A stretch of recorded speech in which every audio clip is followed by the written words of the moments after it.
Saludos, hoy es lunes y estamos aquí con nuestros invitados de los lunes, pero antes voy a felicitar a Sábado en la Noche porque tuvo su evento de 18 años el día sábado.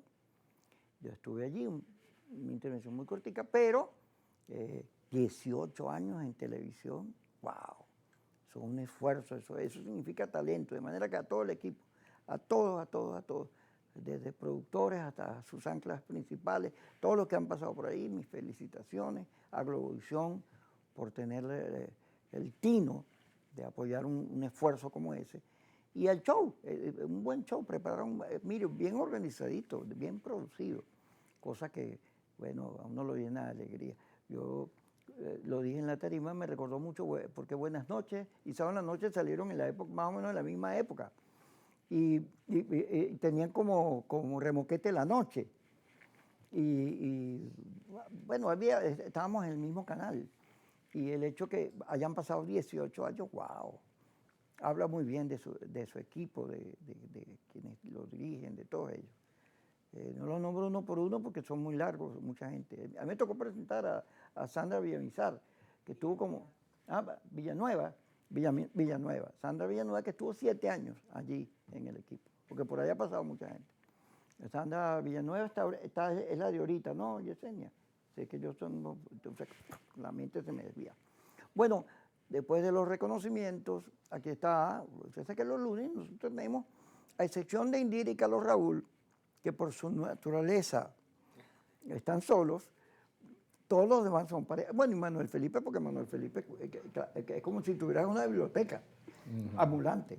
Pero tenemos parejas para analizar los sucesos. Tal vez lo más importante, con el que hay que comenzar el día de hoy, tiene que ver con la aprobación en la Corte Suprema de los Estados Unidos de la autorización a Trump a que se lleve 350.000 venezolanos por el medio al quitarle el TPS. Pero no solo eso, sino la insistente declaración de Trump de que se trata de una guerra no entre países, sino con un cartel, que son unos delincuentes por los cuales hay que matarlos. No hay que tener pudor, o sea, esos son unos bichos malos y hay que echarles balgón como la cucaracha, ¿no? Eso pone el clima venezolano, si estaba tenso, ahora está peor. Hay gente que no entiende, fíjate, que esta es la situación que tenemos ahorita, que no es el 28 de julio, de hace un año, ni es el 11 de abril de hace sobre 200 años, ni otra fecha. Esta es una fecha y un tiempo muy particular que es en sí mismo una escena, un libro. No es voltear la página, esto es otro libro. Pero antes de meternos en eso, ¿cómo ven esto de los venezolanos? Porque no vemos que a los mexicanos, que a los dominicanos, que a los otros odiados emigrantes, porque Trump odia a todos los emigrantes menos a su esposa, que es migrante, la cosa contra los venezolanos tiene como una hazaña muy particular. ¿Por qué? ¿Qué crees tú que pase? ¿Por qué Trump no quiere tanto? Yo creo que lo que ocurre con Trump sin duda son medidas de presión, ¿no? O sea, al preguntarte, bueno, ¿por qué los venezolanos sí y por qué con otras nacionalidades no? Recordemos que lo que estamos viviendo con Estados Unidos es un hecho sin precedentes en la historia de nuestras relaciones con Estados Unidos. Hemos tenido altas y bajas en las relaciones, pero es primera vez que estas relaciones toman un tono tan hostil. Un tono que tiene incluso al país en un estado de alerta permanente, porque todo el mundo lo que asume con las noticias que van y vienen, noticias falsas y noticias reales, es que en cualquier momento aquí va a haber algún enfrentamiento bélico o alguna invasión.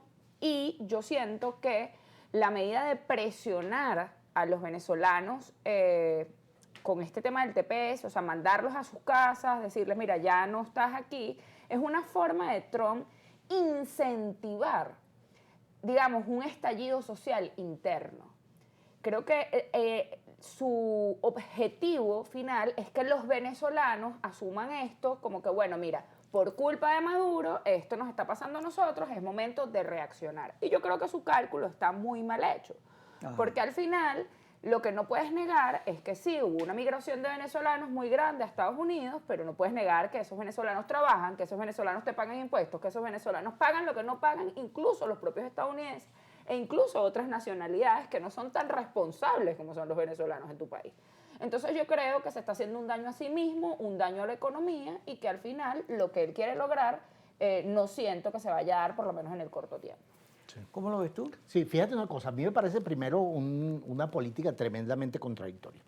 Tremendamente contradictoria porque mientras tú estás diciendo que allí en ese país hay una dictadura tiránica que dirigen unos narcotraficantes y tal, pero entonces después dices que quienes por esa razón migraron, entonces se convirtieron en un problema. Pareciera entonces que no migraron por los problemas de Venezuela, sino porque Maduro los mandó.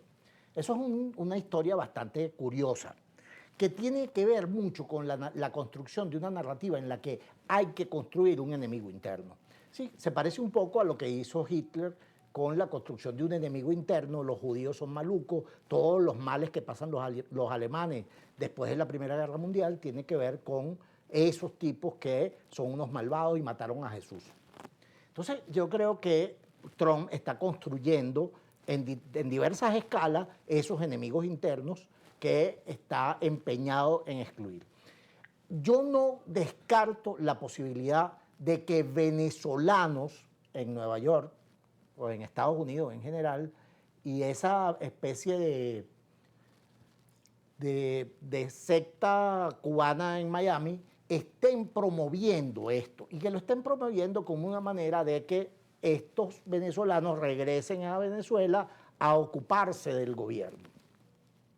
Entonces ahí hay una especie de política un tanto fantasiosa, un poco basada en la idea de la construcción de un enemigo interno, pero también auspiciada por un cierto sector extremista de venezolanos que cree que si esas personas amparadas por el TPS vuelven a Venezuela se van a convertir en un gran problema y van a generar un hervidero de protestas. Y eso tal vez es lo que explica el silencio que algunos han llamado el silencio ensordecedor por el que le cayeron a golpes a César Miguel Rondón. El tipo dice, bueno, ¿cómo es posible que cierta dirigencia venezolana no haya dicho nada sobre el desamparo en el que cayeron 350.000 venezolanos? Entonces, bueno, tú ves la reacción de un sector extremista de la oposición, que son reacciones absolutamente irracionales, que no responden a ninguna instrucción política, sino que responden a mucho de odio, decepción, desesperanza y que creen que con 4 insultos puede resolver ese problema. Yo creo que aquí le conviene al pueblo venezolano la construcción de un discurso que ponga las cosas en su lugar, racionalice la política y volvamos entonces a tener una relación tanto formal como informal, diplomática como entre ciudadanos con los Estados Unidos que permitan no solamente generar una política grotesca, ruidosa, sino resolver los problemas. Yo creo que el gobierno está haciendo lo que le corresponde y a sectores de la oposición democrática le corresponde enviarle un mensaje claro a la diplomacia norteamericana diciendo que los venezolanos no pueden ser tratados, entre otras cosas, porque este mito del montón de venezolanos, tú ves el cuadro de los 10, de las 10 nacionalidades más importantes de migrantes en Estados Unidos, Venezuela está fuera de ahí. Los venezolanos no son un problema para los Estados Unidos. Hay 9 millones de mexicanos. Los venezolanos no llegan a 1 millón. Vamos al corte. Ya regresamos para discutir todos estos asuntos y otros más.